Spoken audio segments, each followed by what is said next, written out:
So, how do you actually improve your music? Do you need to go to a music school and study theory, or do you just doodle around until something works? Maybe you need to watch tutorials like this one. How much time should you spend on theory versus practice? And most importantly of all, when will your music actually start sounding good? Like, what the fuck, it's been a while. So, what's a consistent and systematic way of training this music making skill? I'm sure there's many approaches, and today I'm going to show you one that works for me. My name's Nick, this is my office, and let's get into the video. Now, you my friend are probably wondering what we're going to do today, and that's a very good question. We're going to be remaking a song. Now why? Because we will then get an idea of how the song is arranged, composed, what techniques do the producers use, and so on. Yeah. So step 0 is choosing a song. Ask yourself this question right now. I want you to do this along with me. What song have you recently listened to that made you go, wow, this is an amazing song? What song just made you do this repeatedly? And what kind of artists do you want to sound like? And you usually want to pick a song that's in your genre that you make.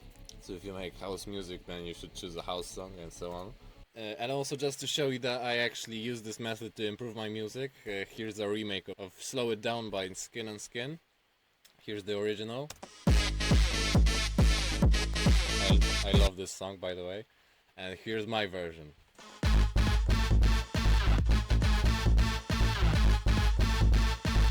Yeah, and as you can see, I did all of the stuff that we're going to be doing today. So, back to the video. I personally chose the song Bayside by Obscure for the sake of this tutorial.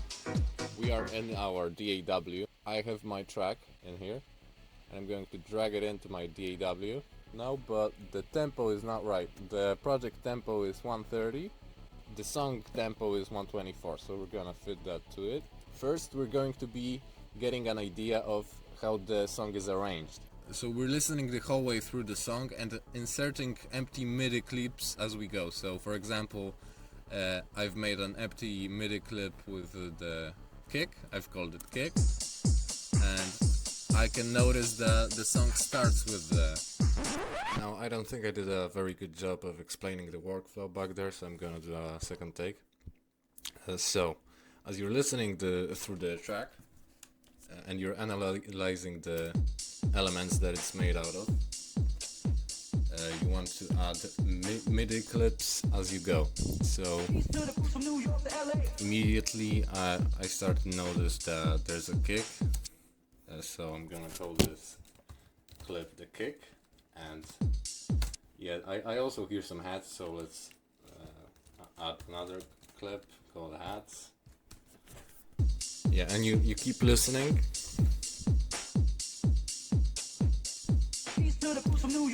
You hear the vocal and you add the vocals. MIDI clip. Call it vocals. Keep listening.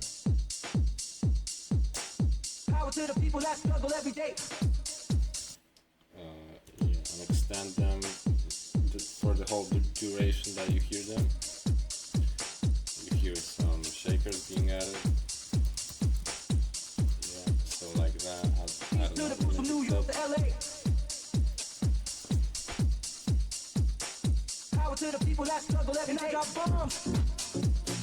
Yeah, there's a synth line entering. So just do that for the whole track, you know, until you have something that looks visually at least like an arrangement. So I hope that kind of fixes my lack of communication skills. Back to the video. So this way you can get an idea of how the arrangement should look like visually for this song. And throughout you can make markers, for example, that you know, help you get an idea of what's happening. So for example, I'm going to put in a marker that says synth filters in and stuff like that, so you just realize what's going on without having to listen through too much. And you just want to focus very actively on listening right here and notice every single detail that's going on. And for example, I can see that they've removed one kick right here.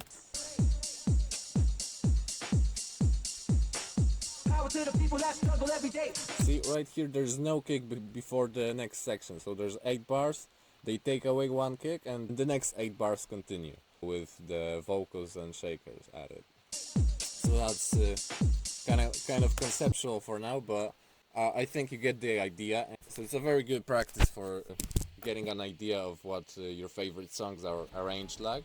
And doing just that alone, it's going to improve your arrangement, alright? Yeah, and also you will get an idea of what the track is, of what elements the track consists of. From what I've examined here, that this track is just one kick, some hats, some shakers, a ride, a clap, vocals, and that's basically it. So just do that throughout, and now you want to actually start remaking the song. So what that's going to do is it's going to give you an idea of how the elements are composed, what kind of details these artists add into their tracks. I want you to fill in the empty MIDI clips that you've inserted into the arrangement with actual elements. We can start with the drums since they're the most straightforward. To start with, we have just a kick, so that's pretty simple, right? Yeah, there's also some hats. I think they're structured something like this. And for now, I don't want you to focus too much on the sound design, more on the composition. And as long as it feels more or less like a track you're trying to remake, then you're good. So far, this is what our version of the track sounds like. There's also a kind of a snare.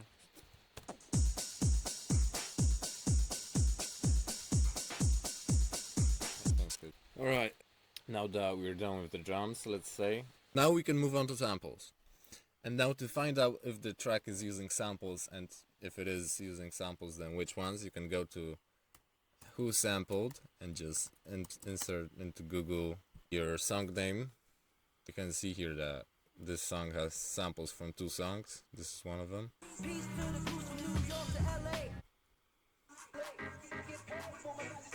Yeah, so they've sampled that. For entertainment purposes, I've actually remade it myself. Very good, indeed.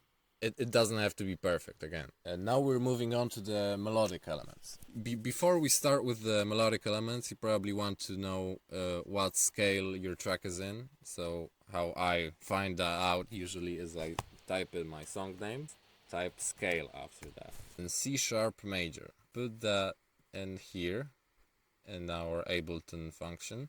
Now we have notes that we can work with. And now the guessing game starts. If you have a MIDI keyboard, play around with it and see what sounds good from the scale. And it helps if you have a sound that you can clearly hear. It doesn't have to be the same sound as the source material. It can be, like in my case, just a sine wave.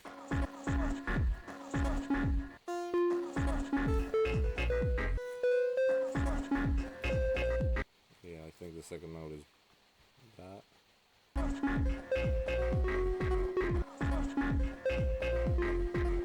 It's probably something along the lines of this.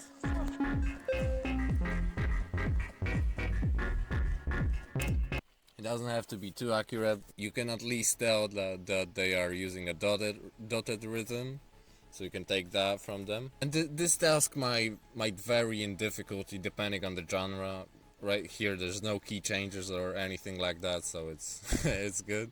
And once you've got the melody figured out more or less, you can move on to trying to replicate the sound design. So what I've done here for the synth is I've loaded up some patch from Analog Lab.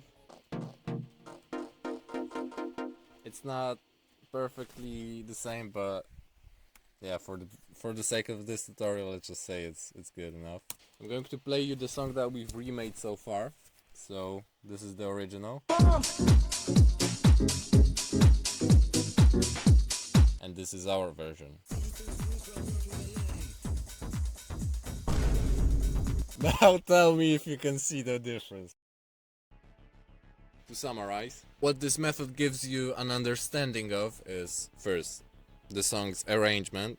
What techniques do they use? So, for example, we've learned here that they sometimes take the kick away before another section. Where they get their samples from, so in this case from some old school hip-hop, and what their melodies look like. The melody is pretty simple, and they use a major scale. And what rhythms do they use? So in this case they use a dotted rhythm very often. So you could incorporate that into your next production. Now that you know how they did it, you can go and do it yourself. And after remaking enough songs, after enough repetitions of this whole process, you're going to get an understanding of how this whole music making thing works. So that's good, I think. I think that's what we strive to achieve, you know, to get good at making music.